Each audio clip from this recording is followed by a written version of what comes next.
ఒక గ్రామంలో రామ్ అనే వడ్రంగి ఉండేవాడు. అతను చాలా నిదానంగా, కాని అత్యంత నాణ్యతతో పనిచేసేవాడు. అతను పనిచేసే విధానం అద్భుతంగా ఉండేది. ఆ వడ్రంగి తన పనిముట్లను ఎంతగానో ప్రేమించేవాడు. ప్రత్యేకించి అతను తన ఉళిని ఎప్పుడూ చాలా జాగ్రత్తగా, పదునుగా ఉంచేవాడు. ఒకరోజు ఆ వడ్రంగి తన భోజన విరామ సమయంలో ఇంటికి వెళ్ళాడు. ఆ సమయంలో ఒక కోతి ఆ దుకాణంలోకి వచ్చింది. కోతి తన చుట్టూ ఉన్న వస్తువులను చూసి ఆశ్చర్యపోయింది. దాని కన్ను పదునైన ఉళిపై పడింది. కోతి ఆ ఉళిని తీసుకుని అది ఎంత పదునుగా ఉందో పరీక్షించాలని అనుకుంది. కోతి ఆ ఉళిని తీసుకుని దాని పదునైన అంచుని తన గోరు పైకి, కిందకు రుద్దింది.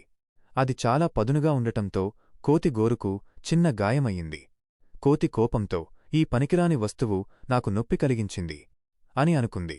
వెంటనే ఆ కోతి ఆ ఉళిని తీసుకువెళ్ళి పక్కన ఉన్న మురికి కాలవలో విసిరివేసింది. భోజనం ముగించుకుని తిరిగి వచ్చిన వడ్రంగి తన అత్యంత ఇష్టమైన ఉళి కనపడకపోవడం చూసి చాలా బాధపడ్డాడు.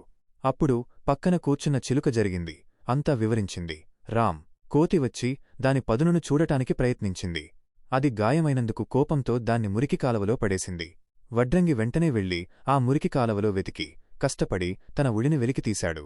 దాని శుభ్రం చేసి మునుపటికంటే మరింత పదును పెట్టాడు. వడ్రంగి చిలుకతో, చూశావా చిలుకా, ఈ ఉళి యొక్క విలువ నాకు తెలుసు. దాని పదును ఎంత గొప్పదో నాకు తెలుసు.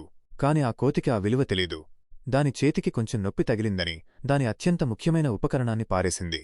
ఎవరైతే ఒక వస్తువు యొక్క విలువను గుర్తించరో వారు దానిని సులభంగా విస్మరిస్తారు. అలాగే మనం జీవితంలో మనల్ని మనం గాయపరుచుకుంటామని భయపడి మనకు ఉన్న అత్యంత శక్తివంతమైన ప్రతిభను లేదా జ్ఞానాన్ని కోల్పోకూడదు.